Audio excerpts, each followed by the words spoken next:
สวัสดีท่านผู้ชมสบายดีตอนสายๆพี่น้องจ๋าบรรยากาศกลับมาลมหนาวอีกแล้ว หลังจากที่เงียบมา2 มื้อ 3 มื้อพี่น้องวันนี้ก็อยู่กับยายลุนนะจ๊ะอันนี้จะเป็นงานทอผ้าอันนี้เขาเรียกว่าคนเครื่องหูกพี่น้องเนาะนี่เครือหูกเขาสิคนเป็นว่าเด้นี่ขั้นตอนนี้ต้องมีสมาธิเนาะต้องนับเส้นฝ่ายว่าได้จักเส้นได้จักลบได้จักความสั้นแล้วมันสิเหลือเนาะมันต้องเป๊ะคนที่เขาทำเขาจะรู้ดีถ้าเป็นคนรุ่นใหม่สมัยใหม่นี่ก็เฮ็ดบ่เป็นเนาะอันนี้คือขั้นตอนอันนี้เป็นผ่าฝ่ายได้พี่น้องฝ่าย100%ที่เพิ่นเข็นฝ่ายนั่นละเข็นแล้วก็มากวักจากมะคนเครือหูกเนี่ยสบายดีจ้าเริ่มต้นใหม่อันนี้เป็นผ่าขาวเนาะบริพานการย้อมสีบริพานแบบการทำใดๆทั้งสิ้นสีธรรมศาสตร์ของฝ่ายอันนี้เพิ่นค้นไว้เนาะเพิ่นว่างแล้วเพิ่นก็สิได้ท่อผ่าส่วนใหญ่ผ่าพายชนิดนี้เนี่ยเขาเจ้านิยมไปตัดเสือย้อมคามเสือดำหมอปีนี้เพิ่นก็ท่อผ่าคือเก่าแล้วพี่น้องหลายคนก็ถามหาว่ายายรุ่นบ่ได้ท่อผ่าติปีนี้สิให้เราไปเฮ็ดหยังล่ะแต่ละปีนั่งกะสิว่าบ่ทันว่ามื้อใดว่าเพราะว่าเราก็ถนัดทางด้านนี้เราก็ต้องไปทางด้านนี้เนาะคือยายมาแล้วเราก็ท่อผ่ารับจ้างซุมื้อนี่ท่อผ่ามัดมีแต่ของยายรุ่นนี่เป็นท่อผ้าผ่าพายแล้วก็ผ่าสีแล้วก็ท่อน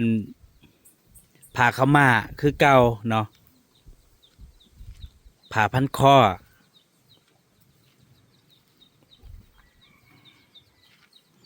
เพิ่นก็หั่งไปซื้ออุปกรณ์แล้วก็ลงทุนซื้อฝ่ายซื้อได้มาเนาะปีนี้ก็สิท่อผ่าทั้งปีอ่ะละ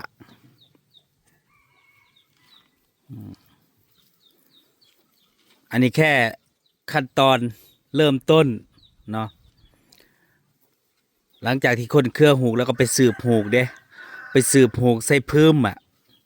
สืบทีละตาทีละตาทีละเส้นน่ะต่อทีละเส้นกลัวสิแล้วก็เป็นมือ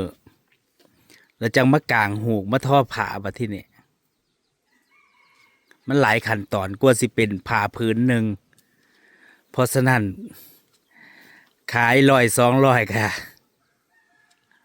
อย่าว่าแพงเถอะมานั่งท่อพายกลัวจะได้มือละคืบมือละศอก มันไม่ใช่เรื่องง่าย เพราะว่าวิธีขั้นตอนนะมันทำด้วยมือเนาะมันไม่ได้ทำด้วยเครื่องจักรแต่ว่าเครื่องจักรในมือหนึ่งเขาได้เป็นแบบหลายร้อยเมตรเนาะ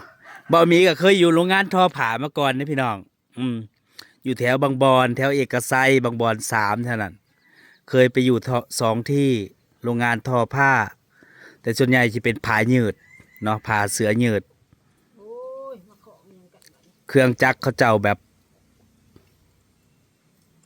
สมงหนึ่งได้แบบหลายร้อยเมตรน่ะเนาะมันจะง่ายกว่าอันนี้จะเป็นงานทอมือนะจ๊ะถ้าผู้ใดบ่เชี่ยวชาญบ่ชำนาญหรือเฮ็ดบ่เป็นถ้าบ่เป็นคนรุ่นเก่านี่เฮ็ดบ่ได้เนาะปีนี้เพิ่นก็ลงทุนเองเด้พี่น้องจ๋าบ่มีลงทุนให้แต่ปีแรกบ่มีเพิ่มบ่มีผ่าบ่มีหยังเนาะ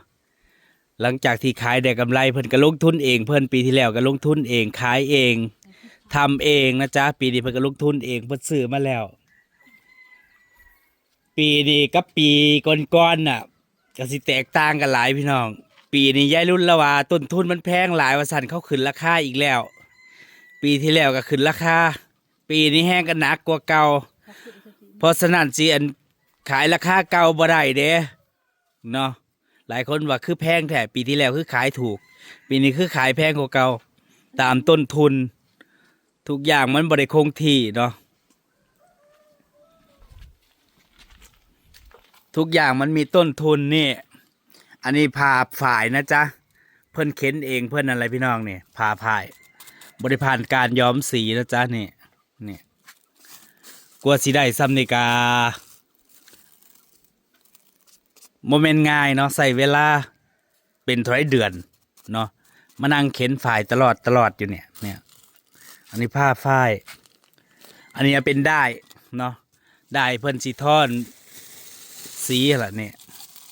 แต่ว่ามาค้นหูกเองมาปั้นหลอดเองเด้อันนี้เป็นเส้นได้มาจากโรงงานเพิ่นสิมาทอผ้าขาวม่าล่ะแพงกว่าเก่าเพิ่นว่าเนี่ยอันที่เป็นสีมาจากโรงงานนะจ๊ะเป็นได้โมเมนต์ฝ่าฝ่ายนะจ๊ะ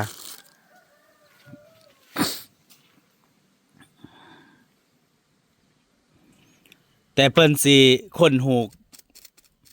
ผ่าฝ่ายไว้เนาะแต่เพิ่นสิมาทอผ้านี่ต่อก่อนปีที่แล้วนี่ก็ได้หลายเครืออยู่ทอผ้าเบิดปีแหละเพราะมันเป็นหลังจากที่เกี่ยวเขาแล้วมันก็ว่างงานได้พี่น้องเพราะว่าทำสวนนี่ก็สิลงกับตอนเช้าตอนแรงสิส่วงบ่ายว่างกะทอผ้าหรือว่าตำหูกเนาะกลางคืนก็กินข้าวแล้วว่างทุ่ม2 ทุ่มกะมานั่งทอผ้าจังซี่ยากมันสิง่ายเฉพาะคนที่เคยเฮ็ดคนที่บ่เคยเฮ็ดก็สิยากสิบ่ฮู้เรื่องซะด้วยซ้ำเนาะเคลื่อนท่อผามัดมีเฮือนมันต้องเป็นเฉพาะคนที่เคยเฮ็ดแต่ว่ายายรุ่นแล้วเฮ็ดเป็นเบิดมาก่อนแล้วก็ท่อผารับจ้างคือยายม่านแหละเนาะผู้ใดที่ติดตามแต่แรกๆสิฮู้บ่มีเคยไปถ่ายอยู่เพิ่นสิมีกลุ่มของเพิ่นวงการทอผ้ามัดหมี่เดี๋ยวมื้อหนึงก็บ่ได้ฮอด100 บาทดอกค่าจ้างทอผ้ารับจ้างเขาเจ้ามื้อหนึง40 บาทแต่ถือว่ามันเป็นงานแบบเนาะบ้านเฮาทุกขั้นตอนทุกวิธีการทำ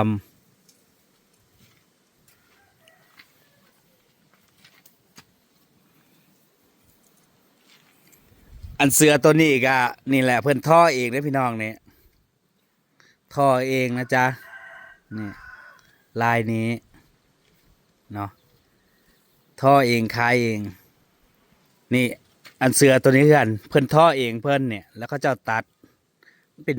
ผ่าสีอันนี้เป็นได้บ่เป็นผ่าผายได้นี่เนาะนี่อันเสือตัวนี้ก็เพื่อนท่อเองเพื่อนเด้มันเหลือผ่ามัดมีเพื่อนนะเพื่อนรับจ้างท่อเพื่อนก็มาตัดเสือเนี่ยเนาะยายรุ่นท่อเองนะจ๊ะก็สืบทอดมาตั้งแต่รุ่นปู่รุ่นทวดพุ่นแหละแล้วก็ต่อมาจากรุ่นคุณยายแล้วก็มาสู่รุ่นลูกแต่ว่ารุ่นหลานเนี่ยคือสิบุญผู้สืบทอดหาเงินซื้ออย่างเดียวเขาเจ้าเฮ็ดบ่เป็นดอกเนาะเสือดำหมอเสือยอมข้ามและคนรุ่นใหม่เขาบ่ใส่เนาะผ่าฝ่ายหรือว่าแบบผ่าพื้นเมืองผ่าพื้นบ้านแต่ว่าคนทางเหนือเขาเจ้าก็ยังฮิตนิยมกันอยู่ได้พี่น้องผ่าฝ่ายผ่าพื้นเมืองเนาะถ้าเป็นผ่ามัดมีก็แถวจังหวัดภาคอีสานนี่แหละก็ยังขึ้นชื่อหลายจังหวัดอยู่สกลนครนครพนมหนองคายอย่างเงี้ยมุกดาหารอุบลขอนแก่นแถวเขตภาคอีสานเนาะผ้าไหมผ้ามัดหมี่ผ้าย้อมคาม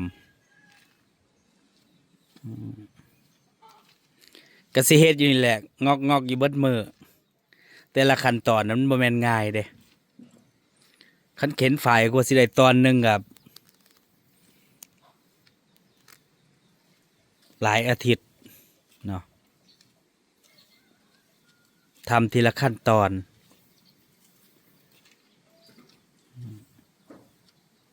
อันนี้ทั้งเครือมันเนาะคนหูกทั้งเครือแล้วก็สิมีทั้งตำพร้อมอันนี้จะเป็นวิธีการแบบโบราณดั้งเดิม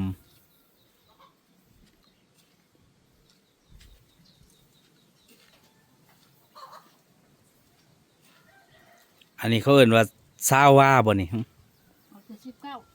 19 19ว่ามันเมื่อย 19ว่ากับประมาณ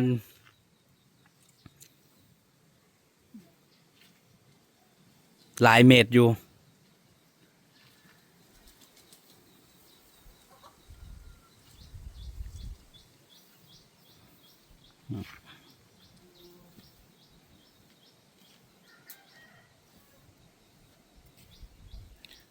คนที่ถามหายายรุ่นอ่ะเดียวนี่แหละเพิ่นก็เริ่มเฮ็ดแล้วเนาะอีกไม่นานเกินรอก็สิได้ท่อผ่า ตัวนี้คล้ายเป็นเม็ด ผ่าขาวนี่คล้ายเป็นแมทแมทละ50แม่นต่ำตัวก่อนเขาเอาเบิด ผ่าขาวนี่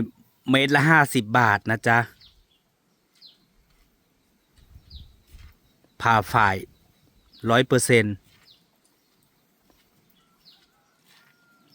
ผู้ใดอยากได้ก็จองไว้นะจ๊ะ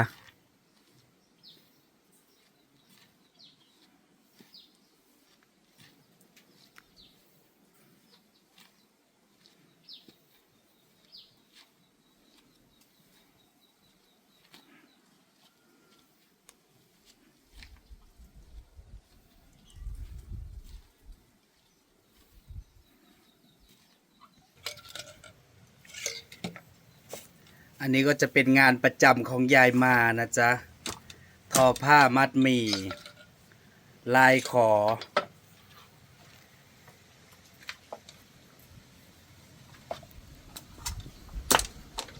หลังจากที่ว่างจากงานสวนย้ำเมื่อเช้าก็ลงสวนพี่น้อง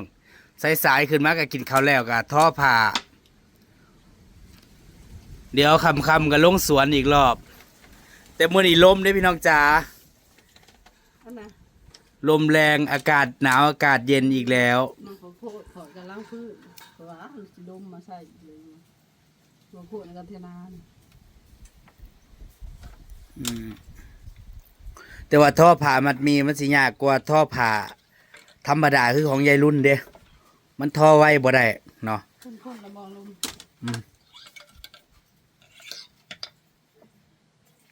ยายรุ่นยังค้นหูกอยู่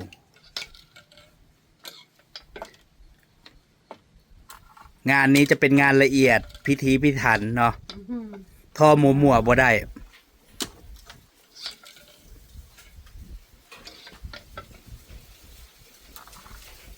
งานทอมือ ถ้ามันบ่ยานกะเขาบ่ได้ดึงมันก็ไว้อยู่ถ้ามันยานนั่นนี่ยานนั่นเขาดึงขางมันน่ะแคมมันน่ะ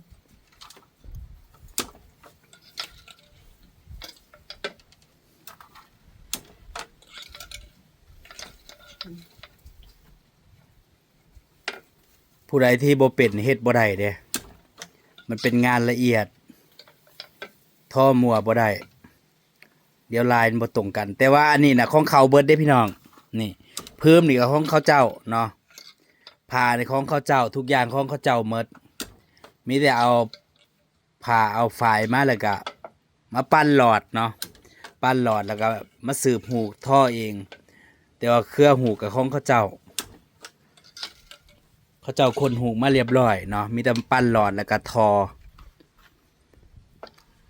อันนี้จะเป็นงานรับจ้างนะจ๊ะบ่ได้ลงทุนเองลงทุนแต่แค่ท่อแค่นั้นเนาะ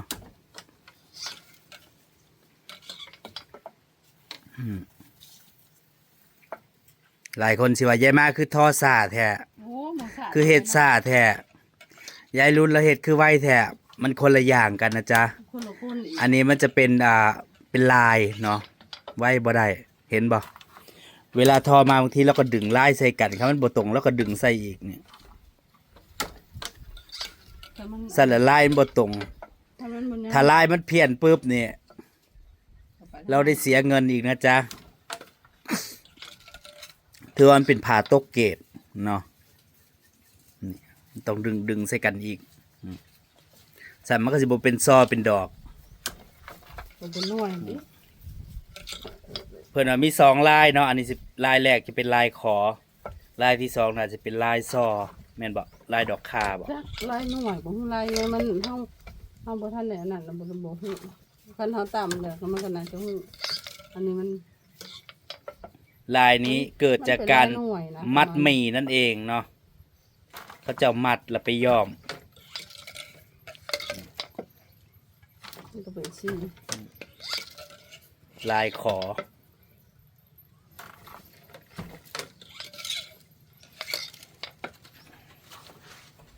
กลัวสิได้พื้นหนึ่งพี่น้อง กลัวสิได้เงินเขาโมเมนต์เรื่องง่ายนะจ๊ะ พี่น้องจ๋าเมาเนี่ยก็สิขอเก็บภาพบรรยากาศในเพียงเท่านี้ ไปแล้วท่านผู้ชมสบายดี